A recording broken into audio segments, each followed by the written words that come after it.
রাও নওশাদ সিদ্দিকী যখন বলেন যে শহীদ মিনারে আমি প্রতিষ্ঠা দিবস পালন করব, তখনও আটকানো হয়। নওশাদ সিদ্দিকী যখন বলেন যে আমি ওয়াকাফ কালাকানুন এর বিরুদ্ধে রাস্তায় নামবো, তখনও প্রশাসনের তরফ থেকে নিষেধ করা হয়। অনেকেই বলেছিল যে বিধায়ক নওশাদ সিদ্দিকী আসবে না, দেখতে পাচ্ছেন যে একেবারেই বিধায়ক নওশাদ সিদ্দিকী শিয়ালদা স্টেশনে চলে এসেছেন এবং শিয়ালদা কোর্টের একেবারে কর্মী সমর্থনের উচ্ছ্বাস দেখুন দর্শক।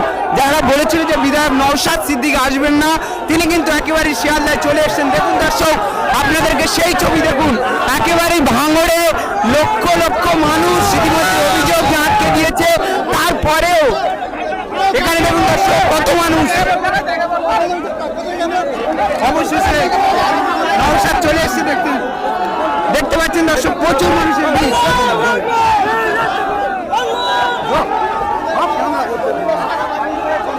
দেখুন দর্শক, দেখুন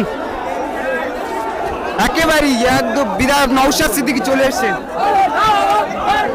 শুরু করে প্রত্যেকটা কর্তাদেরকে তারা আমাদেরকে যতটা হলে সহযোগিতা করেছে এই খেলে, আর ওখানে যারা আমাদেরকে আক্রমণ করেছে তাদেরকে ধিক্কার জানাই, তাদের কিন্তু হিসাব গণতান্ত্রিক প্রক্রিয়া আমরা বুঝে নেব। আপনারা আস্তে আস্তে এখান থেকে বিদায় নিন, এখানে একটু স্লোগান দিয়ে বিদায় নেব। ইনকিলাব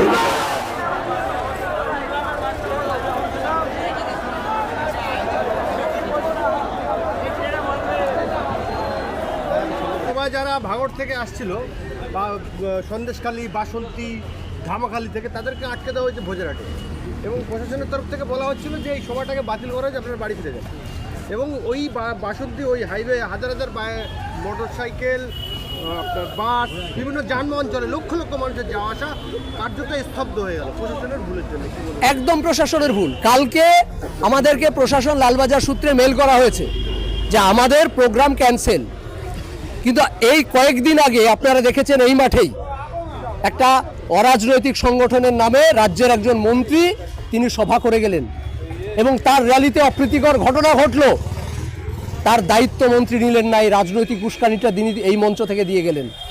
তার সভা করতে কোনো সমস্যা হলো না, তিনি হাজার হাজার লোক নিয়ে এসে সভা করতে পারেন, শুভেন্দু অধিকারী হাজার হাজার মানুষ নিয়ে সভা করতে পারেন, অন্যান্য রাজনৈতিক দল তাদের প্রোগ্রাম করতে পারেন, কিন্তু নওশাদ সিদ্দিকী যখন রাস্তায় নামে তখন প্রশাসনেরও সমস্যা হয়।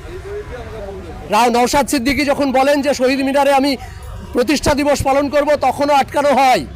নওশাদ সিদ্দিকী যখন বলেন যে আমি ওয়াকাফ কালাকানুন এর বিরুদ্ধে রাস্তায় নামবো, তখনও প্রশাসনের তরফ থেকে নিষেধ করা হয়। তো আজকে যে পরিস্থিতিটা বাংলার মানুষ তথা কলকাতা পুলিশ দেখলো, এই চিত্রটাও দেখুক কলকাতা পুলিশ। আমরা দাবি করি এবং আবেদন করি যে আপনাদের নজরগুলোকে একটু অন্যমুখী করুন। এত বড় একটা সভা, একটা অপ্রীতিকর ঘটনা নেই, এটা দায়িত্ব নিয়ে বুক ঠুকে নওশাদ সিদ্দিকী সৈনিক হিসাবে আমরা বলতে পারি। একটা অপ্রীতিকর ঘটনা নেই। রাজ্যের মন্ত্রী যেখানে দায়িত্ব নিয়ে প্রোগ্রাম করেন সেখানে অপ্রীতিকর ঘটনা ঘটে গেল। আপনি শামশেরগঞ্জ, আপনার ইন্টেলিজেন্স কি করছে? শামশেরগঞ্জে সাম্প্রদায়িক দাঙ্গা হচ্ছে, এখানে হচ্ছে, সেখানে হচ্ছে, আপনার intelligence failure. Lalbazar intelligence failure, IB failure.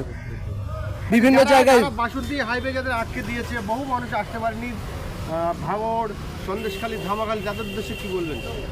দেখুন, এইভাবে মানুষকে আটকে মানুষের সভাকে বানচাল করা যায় না। মানুষ যেখান থেকে লড়াই শুরু করবে সেখানেই তার সভা শুরু হবে। আজকে যে প্রতিবাদটা জনসভা, জনরোষটাকে আটকে দেওয়া হলো, সেখানে যে প্রতিবাদটা হলো সেই প্রতিবাদটাও কিন্তু একটা এই প্রতিবাদেরই খণ্ডচিত্র। সুতরাং একটা সফল প্রোগ্রামের ওটাও একটা পজিটিভ দিক। তাই বাংলার মানুষকে জাগ্রত হতে হবে, প্রতিদিন আমাদের এই লড়াইটাকে সামনের সারিতে এগিয়ে নিয়ে যেতে হবে শান্তিপূর্ণভাবে। মমতা ব্যানার্জি এরকমই বলছিল তো বকলমে যে এই ওয়াকাফ আইন বিরোধিতা আমি করব পশ্চিমবাংলায়, আর অন্য কেউ করতে পারবে না, এরকমই মনোভাব আছে। উনি ওই পথে এগোচ্ছেন। আমরা এর আগেও দেখেছি যখন সিএএ হচ্ছিল তখন বেশ কয়েকদিন রাজ্যে তিনি চুপচাপ একদম সাইলেন্ট মুডে চলে গেলেন। তারপরে যখন বিভিন্ন জায়গায় বিভিন্ন অপ্রীতিকর ঘটনা সামনে আসতে শুরু করলো তখন তিনি রাস্তায় ক্যা ক্যা চি চি করতে রাস্তায় নামলেন। উনি এখন পালস বুঝছেন বাংলার মানুষের, উনি বাংলার মুসলমান সম্প্রদায়ের পালস বুঝছেন যে কখন বাংলার মুসলিম সম্প্রদায় বা বাংলার সাধারণ বুদ্ধিজীবী মানুষ সাম্প্রদায়িকতার ঊর্ধ্বে উঠে রাস্তায় নামছে, যখন দেখবে সর্বতভাবে এটা নিয়ে বৃহৎ প্রতিবাদের দিকে নামছে, তখন আবার উনি ক্যা ছিচি করতে রাস্তায় নেমে হাইজ্যাক করে নেবেন। এইটাই উনার মনোবৃত্তি। আজকে তো আর কোনো সেইটা রাজনৈতিক সভা ছিল না। না, আজকের দিনে দাঁড়িয়ে বলি, ওয়াকাফ বাঁচানোর লড়াই নওশাদ সিদ্দিকীর নেতৃত্বে, আইএসএফ এর প্রোগ্রাম, কিন্তু আপনারা দেখাতে পারবেন না কোথাও একটা আইএসএফ এর বড় হুডিং ছিল না। আমরা শুনতে আমরা- শিয়ালদা থেকে এটা ধর্মতলা বাবা সাহেব আম্বেদকরের মূর্তি পর্যন্ত যায়। একদম আজকের প্রোগ্রামের কর্মসূচি ছিল আমাদের বাবা সাহেব আম্বেদকরের মূর্তি পর্যন্ত, সেইভাবে আমরা পারমিশন করানোর ব্যবস্থা করেছিলাম। কিন্তু একদম 11th আওয়ারে প্রশাসন গতকালকে আমাদেরকে জানিয়েছে যে একাধিক প্রোগ্রাম থাকার কারণে নাকি আমাদেরকে ওখানে যেতে দেওয়া হবে না। তখন একটা প্রোগ্রাম চলছে, আমি গেছিলাম। তার আগে পর্যন্ত বা ধর্মতলা পর্যন্ত আমাদেরকে যেতে দেওয়া যেত, কিন্তু ওই রুটটাকে চেঞ্জ করে রামলালা করা হয়েছে। বাট এইটাই প্রশাসনের, কারণ প্রশাসন চাইছে না, বা বাংলার মানুষ চাইছে নওশাদ সিদ্দিকীকে, কিন্তু প্রশাসন চাইছে এবং একটা শ্রেণী চাইছে সেইটাকে আড়ালে ফেলে দিতে, যার কারণে বারংবার আমরা বাধার সম্মুখীন হচ্ছি। কিন্তু এইভাবে বাধা দিয়ে নওশাদ সিদ্দিকীকে আটকানো যাবে না, বাংলার মানুষকে আটকানো যাবে না, বাংলার মানুষের কণ্ঠস্বর আটকানো যাবে না। দেখুন, বাংলার মানুষের কাছে বাংলার প্রকৃত চিত্রটা প্রতিদিন আমরা তুলে ধরার চেষ্টা করছি, তাতে বাংলার মানুষ সিদ্ধান্ত নেবে কতজন আগামীতে আমাদের বিধানসভাতে পাঠাবেন। এটা বাংলার মানুষের আজকের দিনে ভাবার সময় এসেছে যে একজন বিধায়ক, আপনারা যখন ওয়াকাফ বিল নিয়ে আমাদের বিধানসভা অধিবেশন চলছিল, নওশাদ সিদ্দিকী 8 মিনিট টাইম পেয়েছিলেন, 12 মিনিট দাঁড়িয়ে ওয়াকাফের বিরোধিতা করেছিলেন।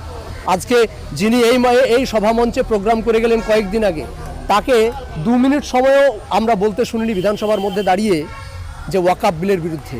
তিনি রাস্তায় নেমে নরেন্দ্র মোদীর বিরুদ্ধে কথা বলতে পারবেন, কিন্তু তিনি বিধানসভায় দাঁড়িয়ে দিদির বিরুদ্ধে কথা বলার মতো ক্ষমতা নেই। এই চাটুকারিতা নওশাদ সিদ্দিকী করবে না। সর্বশেষ প্রশ্ন, আপনারা কি ওয়াকাফ বিলের বিরুদ্ধে সুপ্রিম কোর্টে মামলা করেছেন? হ্যাঁ, একদম। আমাদের যে লিগ্যাল সেল আছে, সেই লিগ্যাল সেলের পক্ষ থেকে নওশাদ সিদ্দিকী, পীরজাদা নওশাদ সিদ্দিকী নিজে মামলা রেজিস্টার করছেন সুপ্রিম কোর্টে, নিজে মামলা করছেন। একদম অন ক্যামেরা দায়িত্ব নিয়ে বললাম, MD Naushad Siddiqui as a petitioner হিসাবে ইউনিয়ন অফ ইন্ডিয়ার এগেনস্টে আমরা মামলা করছি। তো অনেকে বলছে যে ওয়েবসাইটে নওশাদ সিদ্দিকীর নাম দেখা যাচ্ছে না। কি বলুন? মামলার হিসেবে, হ্যাঁ বলুন। মামলার পার্টি হিসেবে সুপ্রিম কোর্টে যে অপশন সাইট আছে, ওয়েবসাইটে দেখা যাচ্ছে না। মামলাটা রেজিস্টার, শুনুন, মামলা করতে গেলে একটা প্রসেস আছে। প্রসেসটা হলো, এর আগে আপনারা শুনেছিলেন CAB, বি শব্দের অর্থ বিল, আর এ অ্যাক্ট অর্থাৎ আইন। যখন রাষ্ট্রপতির সাইন হয়ে যায়, তারপর সেটা আইনের রূপ নেয়। এবং সর্বপ্রথম কথা হলো, কে সবার আগে মামলা রেজিস্টার করলো ডাজন্ট ম্যাটার, কে মামলার মূল জিসটা নিয়ে আলোচনা করলো সুপ্রিম কোর্টের কাছে, সেইটা ম্যাটার। আমি আগে করলাম মানে এই নয় যে আমি সবার আগে লড়াইয়ে গেলাম, আমি গুছিয়ে নিয়ে লড়াইয়ে গেলাম। আইনজীবীদের, বড় বড় আইনজীবী, উনি দিল্লিতে গেছিলেন, আপনারা দেখেছেন যে দিল্লিতে গেছিলেন, উনি বড় বড় আইনজীবীর সঙ্গে কথা বলে রীতিরকমভাবে ব্রিফ রেডি করে আমরা সেইভাবে মামলা করছি, এবং এই লড়াই শেষ পর্যন্ত আমরা করি।